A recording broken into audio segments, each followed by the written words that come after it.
नमस्कार। काश कोई ऐसी सरकार आए जो अभ्यर्थियों के बारे में सोचे। जिस तरीके से सरकार का चुनाव होता है, जैसे चुनाव आयोग टाइम फ्रेम डिसाइड कर देता है कि कब जो है वोटिंग होगा, कब जो है इसका काउंटिंग किया जाएगा, कब जो है सरकार बनेगी।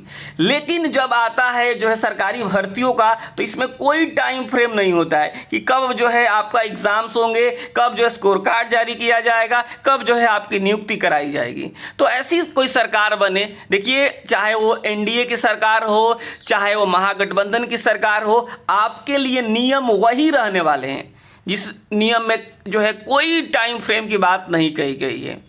तो हम लोग तो कहते हैं कि सरकार कोई नई आए या पुरानी आए, अभ्यर्थियों के बारे में सोचे, अभ्यर्थियों के लिए टाइम फ्रेम जो है दे। जिस तरीके से सरकार अपने लिए टाइम फ्रेम डिसाइड करी है, चुनाव आयोग टाइम फ्रेम डिसाइड किया हुआ है कि एकदम इसी दिन हो ही जाएगा वोटिंग और इस दिन हर हाल में काउंटिंग हो ही जाएगा, उसी तरीके से जो है सरकारी भर्तियों में भी जो है टाइम फ्रेम होने चाहिए कि जो है इस दिन आपका एग्जाम्स होगा तो होगा और इस दिन जो है आपके रिजल्ट्स जारी किए जाएंगे तो किए जाएंगे, चाहे पूरी जो है सिस्टम क्यों नहीं लगाना पड़ जाए।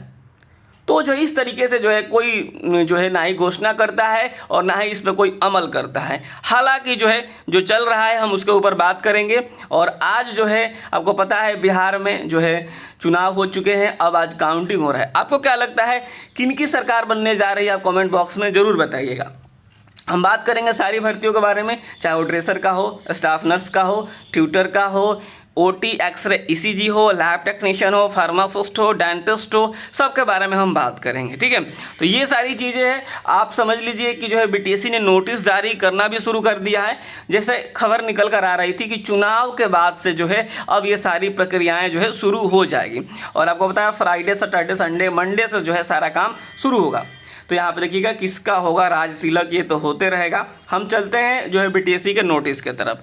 बीटीएससी ने जो आज एक नोटिस जारी किया है, जो है क्या है इस नोटिस में, पहले इसको हम समझेंगे और फिर तमाम भर्तियों के ऊपर भी चलेंगे।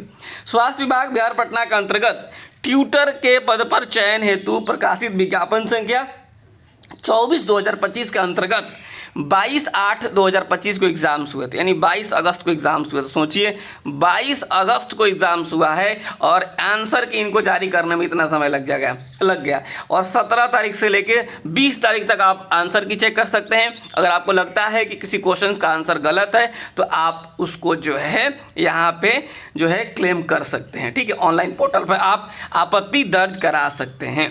ठीक है, तो ये जो है एक तरीके से आप कहेंगे कि जो है अब जो है सिलसिला शुरू हो चुका है। जो है बीटीएससी से जो भर्तियाँ जारी हो रही थी, जो सारा रुका पड़ा था, अब उनका काम शुरू हो गया है।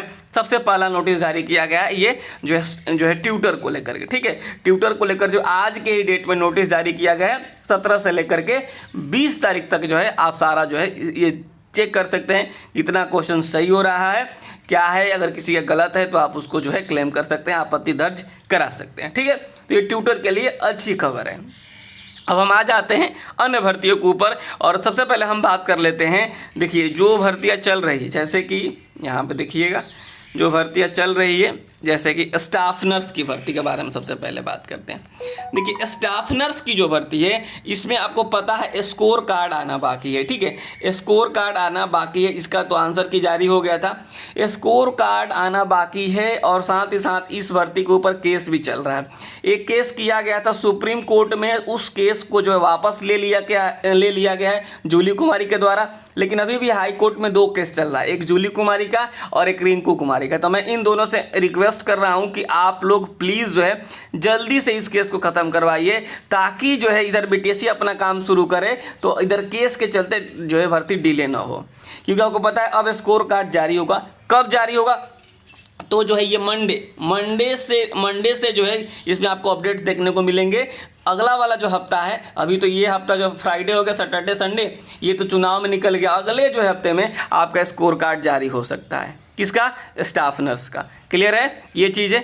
स्टाफ नर्स को लेकर आप परेशान होने वाली कोई बात नहीं है। स्कोर कार्ड जारी होंगे और तमाम प्रक्रियाएं जो है आगे चलेगी।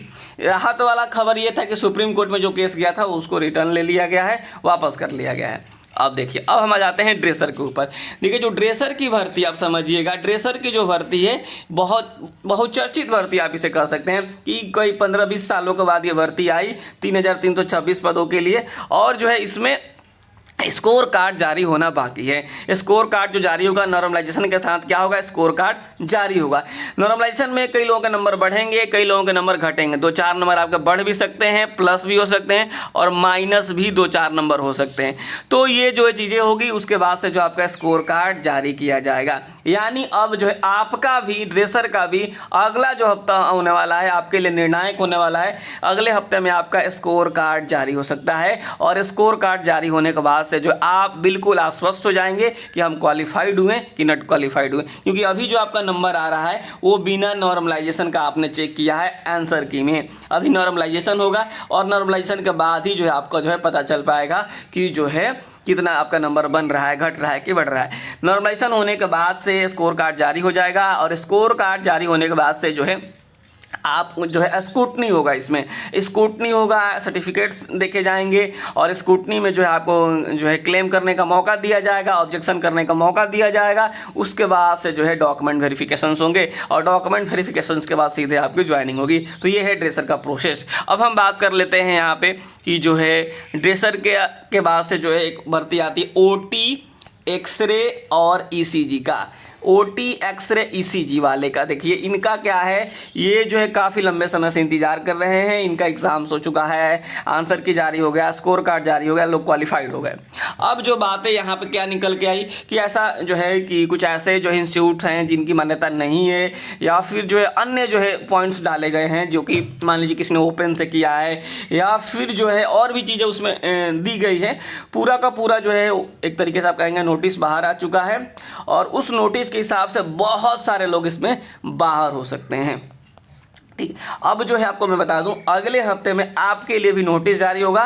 क्या नोटिस जारी होगा, अभी आपको ऑब्जेक्शन का मौका मिलेगा, ऑब्जेक्शन का मौका मिलेगा। ठीक है, अब बीटीएससी क्या करेगी ना, जो स्वास्थ्य विभाग ने रिपोर्ट दिया है बीटीएससी को उस हिसाब से बहुत सारे लोगों को बाहर करेगी। ठीक है, चाहे आपका नंबर कितना भी हो, आपको अगर आपका सर्टिफिकेट सही नहीं है, आपका जो है माध्यम है वो सही नहीं है, तो आपको बाहर किया जाएगा और जो है आपको जो ऑब्जेक्शन जो लिस्ट जारी किए जाएंगे उसमें बता दिया जाएगा कि आपको इसके चलते बाहर किया जा रहा है। अगर आपको लगता है कि नहीं ये गलत किया गया है तो आप उस पर क्लेम कर सकते हैं, आप जो है आपत्ति दर्ज कर सकते हैं। यानी अगले हफ्ते ऑब्जेक्शन के लिए लिंक जारी किया जा सकता है ओटी, एक्सरे और ईसीजी का। और उसके बाद से जो है डॉक्यूमेंट वेरिफिकेशंस का काम शुरू होगा। यानी पहले ये ऑब्जेक्शन वाला काम होगा, उसके बाद डॉक्यूमेंट वेरिफिकेशंस का काम शुरू होगा। ठीक है, ये चीज़ हो गई। अब हम आ जाते हैं, आपको मैंने ट्यूटर के लिए बता दिया फार्मासिस्ट को लेकर के। देखिए जो फार्मासिस्ट वाला मामला है आप समझिएगा, कभी 2-3 दिन पहले ही सुप्रीम कोर्ट में सुनवाई होने वाली थी। तो जो है इस केस को जो है एक विकास जी हैं उनसे हमारी बात हुई थी, जो सुप्रीम कोर्ट में केस देख रहे थे कि क्या है अपडेट फार्मासिस्ट केस में। तो उनका कहना था कि जो है सुनवाई ही नहीं हो पाई, जब हमारा नंबर आया उसके पहले ही जो है लंच हो गया और लंच के बाद बेंच बदल गई, इस तरीके की बातें सामने आई। तो केस अभी मामला जो है कहाँ पे है, जो है सुप्रीम कोर्ट में है। सुप्रीम कोर्ट ने इस पे रोक लगा रखी है। रोक कौन सा है, तो फाइनल जो है रिजल्ट्स पे रोक है। हालांकि अगर बीटीएससी चाहे तो इधर जो है डॉक्यूमेंट वेरिफिकेशन स्क्रूटनी वाला काम कर सकता है, लेकिन अभी बीटीएससी की तरफ से कोई अपडेट आपको देखने को नहीं मिला है और इसमें भी जैसे ही कुछ अपडेट हमको मिलेगा आप सभी के साथ जरूर हम शेयर करेंगे फार्मासिस्ट को लेकर के। हालांकि उम्मीद इस बात की है कि जब चुनाव खत्म हो रहा है तो धीरे धीरे सारी भर्ती में अपडेट्स आपको देखने को मिलेंगे।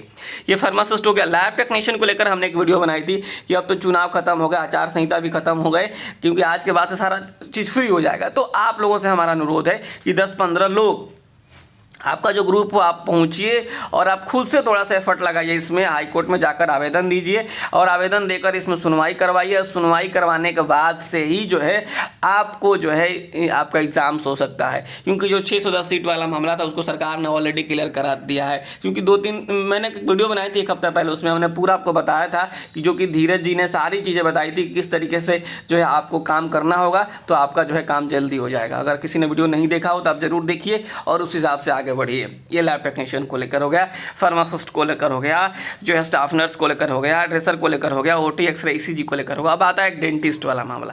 क्योंकि जो डेंटिस्ट वाला मामला है इसमें आप तो समझिएगा कि इसमें सारी चीज़ें हो चुकी है, इसमें ऑब्जेक्शन वाला भी काम हो चुका है। अब जो है इसमें केवल और केवल डॉक्यूमेंट वेरिफिकेशन होने हैं। तो डॉक्यूमेंट वेरिफिकेशन के लिए भी जो है अब बहुत ज़्यादा इंतजार आपको नहीं करना होगा। और जो केस किया गया है, केस को लेकर अभी कुछ खास अपडेट है नहीं।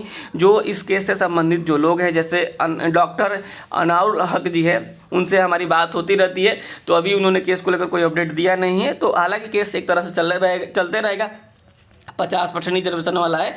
और जो है क्योंकि केस में किसी तरीके की भर्ती पर रोक लगाई नहीं गई है, तो जो है डॉक्यूमेंट वेरिफिकेशन वाला काम भी बहुत जल्द आप लोगों का शुरू होने जा रहा है। तो ये सारी चीज़ें कुल मिलाकर एक लाइन में आप समझिए कि जैसे ही अगला हफ्ता शुरू होगा, बहुत सारे आपको नोटिस देखने को मिलेंगे, और उसी नोटिस के क्रम में पहला नोटिस आज जो है जारी हो गया है। तो फिलहाल इस वीडियो में इतना ही रखते हैं। संभवतः आपको जो सारी जानकारी मिल गई होगी, तो आप चैनल को सब्सक्राइब करना बिल्कुल मत भूलिएगा। नमस्कार, धन्यवाद।